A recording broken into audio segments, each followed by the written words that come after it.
Astrocábala Cósmica, por Tristán Job.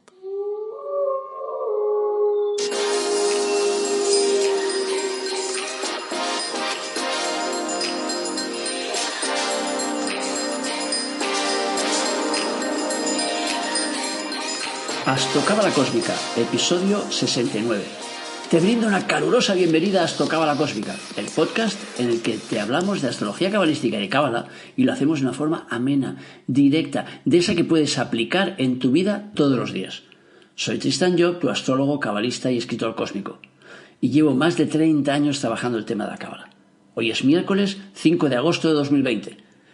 Y este es el episodio 69, y como cada miércoles pues trataremos un poco sobre cábala. El título del episodio de hoy es Las bienaventuranzas, un manual de instrucciones de la vida, pero el 2, porque la semana pasada tratamos las primeras 4 y ahora trataremos las restantes 5. Vamos a empezar con Cabalep y vamos a finalizar conmigo. Como siempre, antes de empezar, quiero recordaros que en la web El Árbol Dorado Academy pues ofrecemos cursos gratuitos y además productos de crecimiento personal únicos, como el árbol de la vida personalizado. Además, tenemos una página web que se llama tristanjob.com en la que tienes la posibilidad pues de hacer que te hagamos la carta astral, o sea que puedes hacer una consulta conmigo y te explicaré pues cuáles son un poco las características básicas de tu personalidad y de tu historia, o sea que te puede ayudar a avanzar, vamos.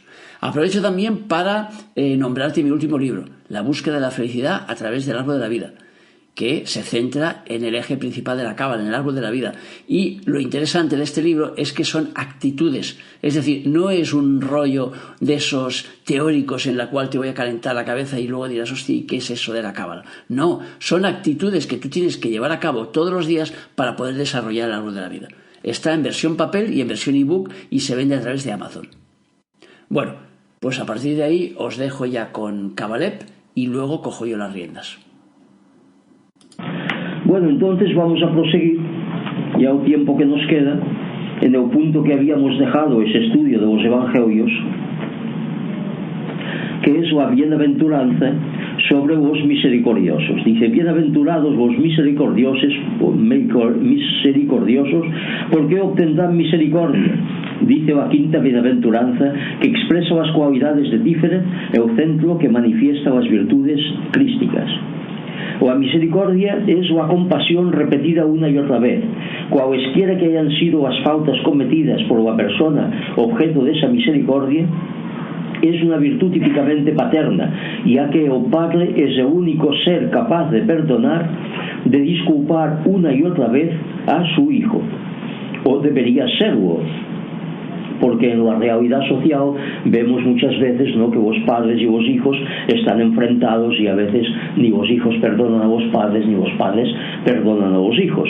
Es evidente que están siguiendo una dinámica de abajo, pero esa dinámica de arriba no pues hace que el padre sea el que está mejor situado para perdonar al hijo, porque en realidad pues es su obra, y al hijo debemos considerar como hijo del padre no solamente el hijo material o el hijo físico, en fin, o el niño, sino la obra que realizamos, nuestra obra, pues también naturalmente son nuestros hijos en cierto modo.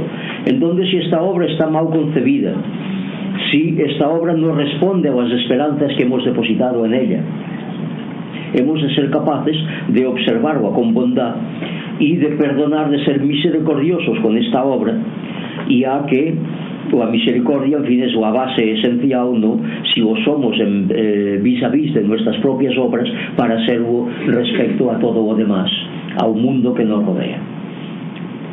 Al contemplar la vida de un hombre, es hacia adelante que debemos verla y no hacia atrás.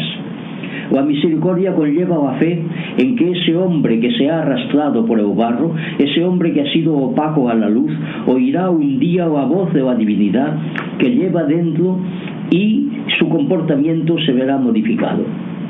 Es decir, cualesquiera que hayan sido las obras de la persona que estemos enjuiciando, no debemos verla jamás por lo que ha hecho, sino por lo que puede hacer en el futuro.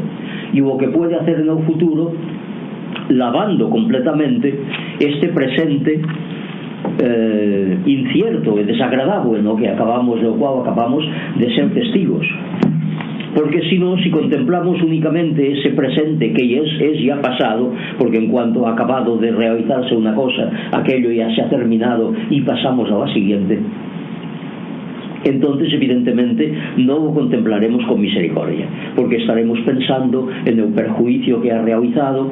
Y pues sí, bueno, es muy bonito perdonar, pero ¿y aquello que ha sido perjudicado con esto, que le han matado, no, a la hija o a la hermana o a la mujer o a quien sea, no, y el otro que se ha arruinado, y el otro no, que tal? De modo que si vamos contemplando los perjuicios que ha realizado aquel individuo, no podremos perdonar, porque diremos, es justo que este hombre tenga su merecido, y si ha pecado de esta manera, se ha comportado mal hacia estas personas, entonces que le sea devuelto a él ese mal. De modo que, claro, para juzgar con misericordia debemos hacer cruz y raya sobre lo que haya podido realizar aquel individuo y empezar a juzgarlo a partir de un momento presente, es decir, cuando ya ha pasado aquello. Si esto lo hacemos cada mañana al levantarnos y decimos, el día que empieza ahora es el primer día de mi vida, antes no ha ocurrido nada, no me acuerdo de nada, de modo que empiezo a vivir hoy. En este sentido, pues no sentiremos rencor, ni odio, ni envidia, no sentiremos nada, y las personas que encontremos las enjuiciaremos de acuerdo con como si las viéramos por primera vez. Exactamente. No diciendo, es decir, lo que sí podemos recordar es el bien que hayamos podido recibir de esas personas, porque eso es lo que es suma y sigue, lo que está afectado a la ley de atracción, y que por consiguiente seguirá la vida de aquel individuo, mientras que un mal se derrumbará, porque como queda en la zona de penumbra, en la zona donde rige la ley de repulsión, esa fuerza de repulsión pues irá destruyendo ese mal que se aloja en el interior del individuo, y llegará un momento en que habrá desaparecido. De modo que si decimos de este es aquel que ha hecho esto, que ha hecho aquello, nos estaremos equivocando, porque ya no es aquel. Es un gesto que cometió un día y esa historia ha sido destruida en él y ya no podrá jamás repetirla. Por eso muchas veces se ha reprochado el que los estados con las condenas a muerte a veces llevan a la horca o a la guillotina o a silla eléctrica a gente que han pasado 15 años o 20 años en la prisión, y que la prisión los ha cambiado totalmente, que son personas ya completamente distintas, y entonces aquel que están matando por haber hecho algo o ha hecho aquel que era en aquel momento, ya no es naturalmente la misma persona, y entonces es un error monumental el que tienen. Y esto, claro, ha habido, yo en Francia cuando seguía todos esos casos, cuando estaba allí, pues gente, en fin, un hombre que se había transformado totalmente después de haber matado, no sé, un policía o algo así, pero que era otra persona. Y aquel famoso Karim Chessman, no sé si vos recordáis, ¿no? Que es uno que lo acusaron, ¿no? Que escribió tantos libros y se ha dicho que lo acusaron, ¿no? De ser el violador de la luz verde, no sé cuántos, ¿no? El farolillo rojo, es verdad. Y el hombre, pues claro, allí escribió, se doctoró, ¿no? De modo que siguió una carrera. Y el hombre que mataron allí, al cabo, no sé, de 15 o de 20 años, pues era un hombre que ya era totalmente distinto. De modo que, de acuerdo, ¿no? Con esta bienaventuranza, porque claro, todo eso es muy bonito leerlo y decirse, sí, pues sí, hay que ser misericordioso, sí, lo creo, ¿no? Y bueno, ¿y qué hacemos como misericordia? Mira, vamos a dar un duro a un pobre. O sí, ¿no? Como misericordia, ¿qué queréis que os diga, no? De modo que mejor esto que no le deis una patada de un culo, ¿no? Desde luego, ¿no? Pero de todas formas, ¿no? Pues no hay para sentirse, no como para sentirse tan satisfecho de sí, ¿no? Por haber dado un duro a uno de esos que va con el cartel, no contándonos su problema, como hacen ahora, que son todos pobres diplomados, ¿no? Que han aprendido a leer y escribir y que cuentan, ¿no? Su historia, ¿no? Con una técnica de ventas eficaz. De modo que, claro, ser misericordioso supone esto, y supone, es decir, la misericordia es la compasión repetida. Es decir, es ahí donde tenemos que ver la palabra misericordia en su exacto significado. Es repetir una y otra vez el perdón. El perdonar, pues, es un gesto. El ser misericordioso es perdonar tantas veces como sea necesario perdonar. Y claro, me diréis, ¿y cuántas veces tengo que aguantar yo esto, no? Porque, en fin, si lo aguanto una vez ya es mucho, pero si lo aguanto 10 veces es que ya soy un santo. De manera que entonces, ¿cuál es la medida? Tengo que dejar que me peguen, no continuamente y tal. Y claro, ahí está la virtud de todo esto. Si realmente uno es misericordioso por naturaleza, es decir, que no hace misericordia, sino que es misericordioso, no hace un gesto, aquello de decir, espera, que ahora voy a ser misericordioso yo contigo, ¿no? Y tal, y cuando te daba hostia, ¿no? Pues le dices, no, ¿lo ves? No, porque yo ahora me he propuesto ser misericordioso y mira, yo te perdono, pim pam pum, ¿no? El signo de la cruz y se acabó. Entonces estáis haciendo algo, estáis practicando la misericordia, como se practica cualquier cosa, que se va a la iglesia, se va al teatro, se va al cine, y claro, vamos al cine, pero no somos artistas de cine, no hacemos cine, lo vemos, estamos allí, de modo que no se trata de hacer una cosa, sino de serlo. Y si se es por naturaleza, aquella violencia exterior desaparecerá, y desaparecerá en el acto, yo diría. Es decir, no es algo que vaya a prolongarse, y nuestra vida cambiará, nuestra vida de relación con la persona que ejercía hasta entonces aquel papel en nuestra vida. Porque ya sabemos, con los estudios que estamos realizando de Cábala, que todas las personas que vienen a nosotros para violentarnos o para amarnos y para distinguirnos y festejarnos, son siempre actores de nuestra compañía, que les hemos dado nosotros este papel en nuestra vida, de manera que se presentan ante nosotros para representar ese papel. Y la misma persona puede ser considerada de una manera muy distinta según el individuo que la trata. De manera que de un marido violento, la mujer dirá, es un bruto, es alguien, ¿no?, que me ha maltratado, ha dicho esto y tal. Pero a lo mejor sus compañeros de trabajo dirán, pero si es una bellísima persona, yo no me lo creo que maltrate a su mujer, ¿no? Claro, porque para ellos está representando otro papel, no es la misma obra, está en otro papel, y por consiguiente aquellos lo consideran una persona fraternal y humana, mientras que la mujer lo considera, no, como un bruto. Claro, en eso están los misterios del horóscopo, de modo que en el horóscopo de ese compañero de trabajo que dice este es un ángel, encontraremos, ¿no?, que en la casa 3 o en la casa 11 o a de los amigos, pues allí está Venus, que forma un trígono con Júpiter, es decir, que lo tiene muy bonito y muy bien aspectado. Mientras que si vemos el tema de la mujer, encontraremos un Marte en la casa 7 formando una cuadratura con Saturno, una conjunción, y entonces diremos, claro, la violencia está en este tema, de modo que el otro no hace más que interpretar este papel que tiene aquí, porque aquí ya se ven, aquí hay un Marte y un Saturno, aquí que se encuentra en la casa 1 en este caso, ¿no? Pues aquí vemos que se trata de una persona violenta. No sé cuál es, ¿no?, la persona en cuestión. Es un mes. Es de un mes. Un mes violento, un mes no este. Es igual, no, de modo que no. De forma que entonces ya vemos dónde reside la violencia. Si la violencia la lleva encima el individuo para darlo a los demás, y en este caso encontraremos los planetas violentos en el ascendente, o bien si la violencia la vendrá de la sociedad, y en este caso nos lo encontraremos en la casa 7. De modo que entonces no nos venga, ¿no?, esa mujer o ese marido, ¿no?, porque, en fin, estamos hablando de mujeres maltratadas, pero hay maridos maltratados también. Y yo he conocido generales con mando, ¿no?, que tenían, ¿no?, compañías y compañías a su servicio, y que eran capitanes generales de una región, y que cuando iban a su casa su mujer, ¿no?, por poco les daba, ¿no?, porque claro, estaba al revés aquello. Es decir, si en la casa 10 tenía un mando, en la casa 4 era todo lo contrario de lo que sucedía en la 10, que es la profesional.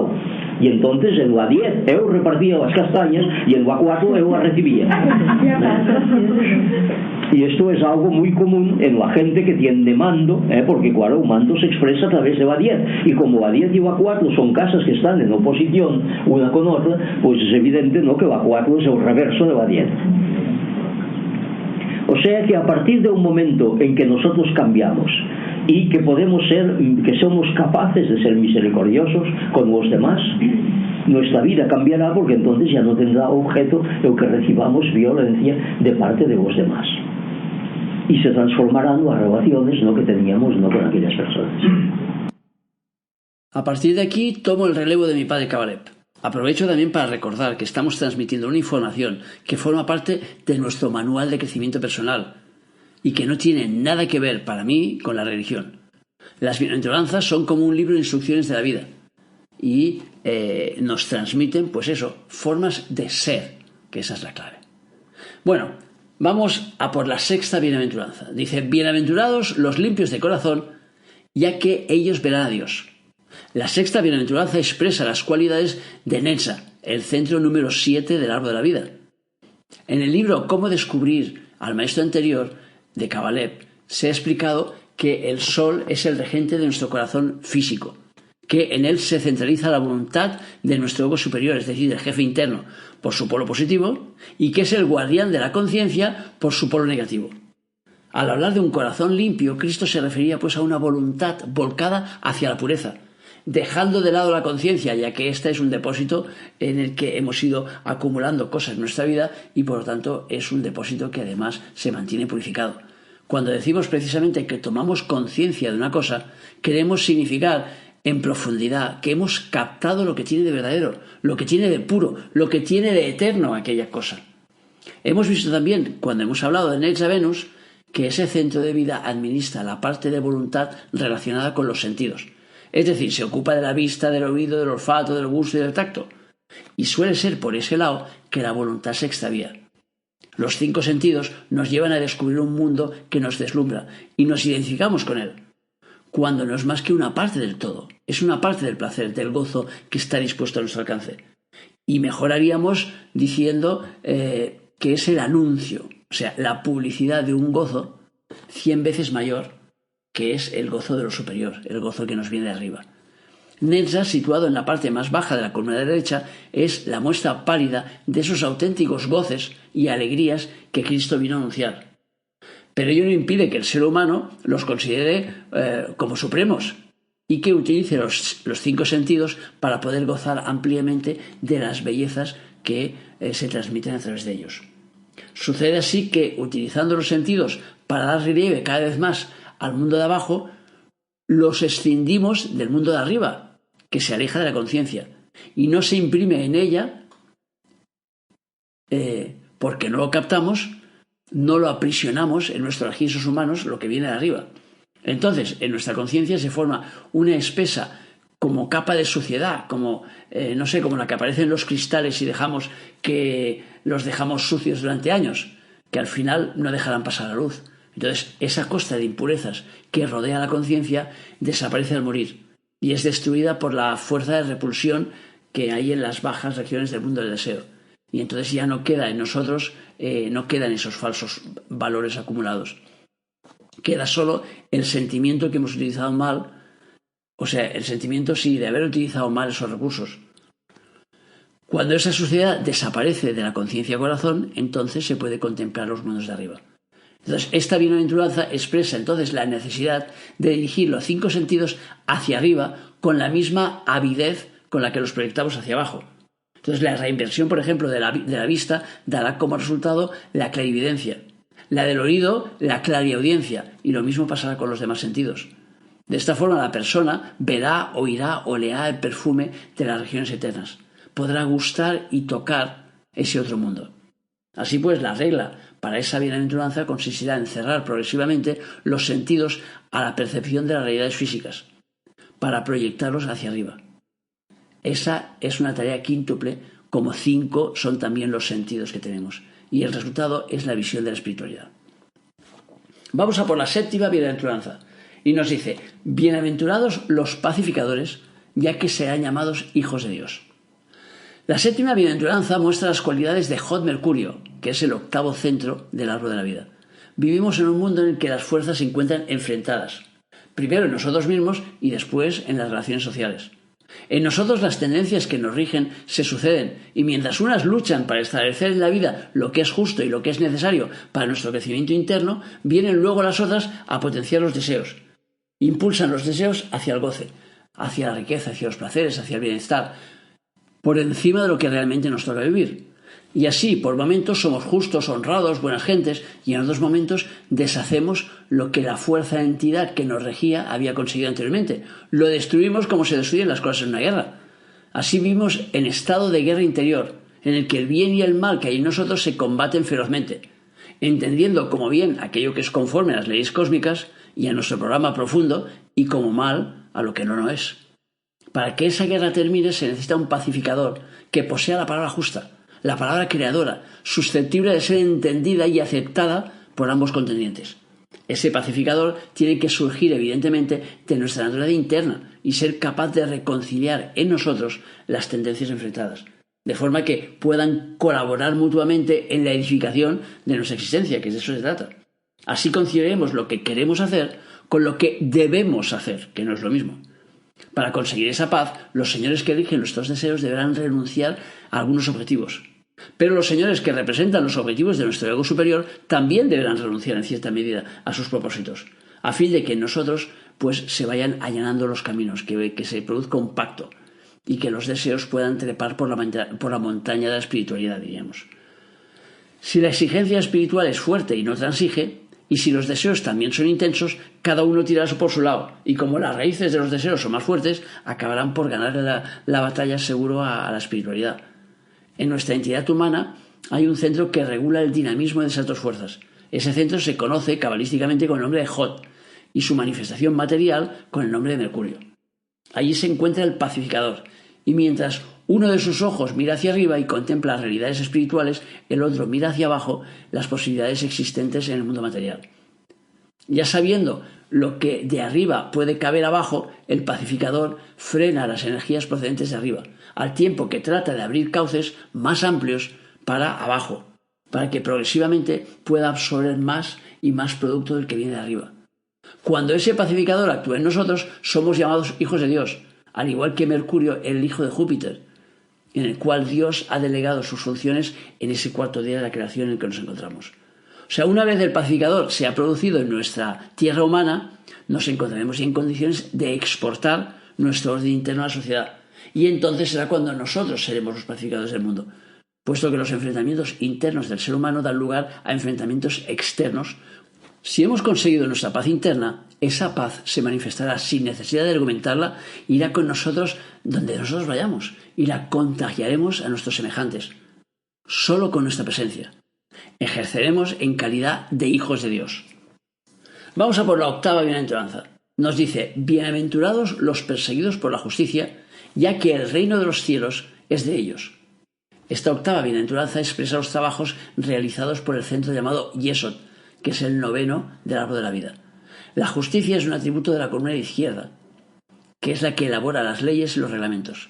Cristo vino a proclamar una doctrina que superaba la ley y que situaba al ser humano en el dominio de la gracia, del perdón de las culpas. Ya que en su discurso preliminar dijo que el reino del Padre estaba abierto muy especialmente a los pecadores, es decir, a los que cometen errores, porque estas son personas que llevan con ellos una cantidad de luz bastante grande que normalmente no saben o no pueden digerir. La luz es el amor de Josma, el que permite a las estructuras materiales subsistir. O dicho de otro modo, Abel muere, se disuelve en Caín y gracias a esa disolución Caín vive.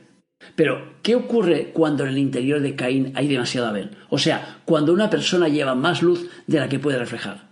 Pueden suceder tres cosas: que Abel mate a Caín, es decir, que la excesiva luz, energía interna, destruya el receptáculo material e incluso pueda llegar a la muerte física de la persona porque la persona sea incapaz de poder manejar esa energía. 2. Que la persona adquiera una conciencia de la espiritualidad que lo habita, que comprenda el funcionamiento de los mundos de arriba y testimonie de ellos en la tierra, derramando sobre el mundo lo que le rodea, o sea, derramando su excedente de luz. Y entonces, si procede así, habrá ahondado, digamos, en sus cauces internos y el desbordamiento de su luz no se producirá. Es decir, tendrá lugar de una manera adecuada y no como un río que ante influencia de las aguas tempestuosas pues se desborda. Y la tercera posibilidad es que la persona no adquiera conciencia de sus poderes internos y no sepa utilizarlos adecuadamente, pero para no ser destruido por ellos, que actúe en la sociedad de una manera desordenada, fuera de las reglas instituidas, dando lugar, en algunos casos, pues a la figura del delincuente y del perseguido por la justicia. Entonces el perseguido por la justicia será a menudo aquel que lleva en su interior un excedente de luz que no sabe, digamos, utilizar de forma adecuada. Por lo tanto, podemos decir que en su interior habita el reino de los cielos, que digamos que este reino es de él, sin que haya tomado conciencia de su situación de privilegio. Pero estando el reino dentro puede tomar conciencia en un momento o en otro, y es por eso que en las cárceles nos dicen que se llevan a cabo tantas transmutaciones, ya que los que están allí pues pueden de alguna forma reconsiderar su película, porque los presidios constituyen entonces un arsenal de perseguidos por la justicia, los cuales, claro, tienen la posibilidad de meditar sobre sí mismos. Por otra parte, la persona que se encuentre en el segundo caso también puede acabar siendo un perseguido por la justicia, porque su acción, aunque no resulte atentatoria contra sus semejantes, sí la será de algún modo para el reino de las sombras, y el Señor de la penumbra pues lo perseguirá para tentarlo, como los poderes públicos perseguían a Cristo desde que nació. Las sombras sienten una apetencia natural por la luz, como el vampiro por la sangre de su víctima, para poderse mantener vivo. O sea, esa persecución se producirá en la 8ª hora de su vida, o sea, más o menos hacia los 49 años, cuando Yesod entre en funciones para cristalizar la dinámica interna y darle salida al exterior. Vamos a por la última, por la 9ª bienaventuranza. Bienaventurados seréis cuando se os ultraje, cuando se os persiga, y se diga falsamente de vosotros toda suerte de mal a causa de mí. Regocijaos y estad siempre en alegría, porque vuestra recompensa será grande en el cielo, ya que es así que los profetas han sido perseguidos antes que vosotros lo fuerais. La 9ª y última bienaventuranza es el complemento natural y lógico del anterior, y corresponde a la proyección de Yesod en Malkut, que es el 10º centro del árbol de la vida, que representa nuestro mundo material. Esta bienaventuranza invita a las personas a soportar la adversidad, la aparente injusticia y todos los males inherentes a los centros de vida de la izquierda. Cuando retiene en sí misma sin repercutirla la onda expansiva del mal, se convierte entonces en transmutador de ese mal, o sea, en agente activo del bien, en hijo de Dios. Como tal, recibirá en el cielo esa recompensa que alcanzan todos los que han despertado la conciencia del amor y que por consiguiente pueden actuar en el mundo de los deseos como si fuera su propia casa. Es decir, de alguna forma poseen las llaves del reino, que les permiten entrar y salir de él como nosotros entramos y salimos de nuestra casa cuando tenemos la llave. Es decir, que esa persona empezará a tener el control sobre su vida y sobre sus circunstancias. En esas 9 bienaventuranzas, Cristo nos está dando 9 esquemas básicos de comportamiento, 9 modos de ser. No dice en ningún momento bienaventurados son los que hagan esto o hagan aquello, los que participan en un culto o los que siguen los preceptos de la ley, sino aquellos cuya naturaleza sea así. Para alcanzar estos estados naturales pueden seguirse normas, pueden realizarse trabajos conducentes a ellos, pero jamás esas normas y esos trabajos podrán confundirse con su finalidad, que es la de ser así por naturaleza. A la luz de las enseñanzas crísticas podemos afirmar que no es por hacer esto o por hacer aquello que uno avanza más deprisa, que se entra en el reino del Padre, sino por ser de las 9 maneras que acabamos de definir. Y hasta aquí el programa del miércoles. Espero haberte sido de ayuda. Como siempre, gracias por escucharme, por seguirme, por hablarme en las redes sociales. Acuérdate de poner esos me gustas y tus comentarios que animan ahí el cotarro y que además hacen que subamos un poco más y podamos ayudar a más gente. En las notas del podcast pues tienes mi email para hacerme preguntas o para plantearme dudas. Y te recuerdo que para ampliar la información sobre el árbol de la vida pues puedes comprar mi último libro que se llama La búsqueda de la felicidad a través del árbol de la vida y que está a la venta en ebook o en papel en Amazon. Bueno, te recuerdo como siempre que el viernes tenemos otro podcast interesante y desearte pues eso, que tengas un día feliz y maravilloso y que te acuerdes nuestro lema: apasionate, vive, cambia.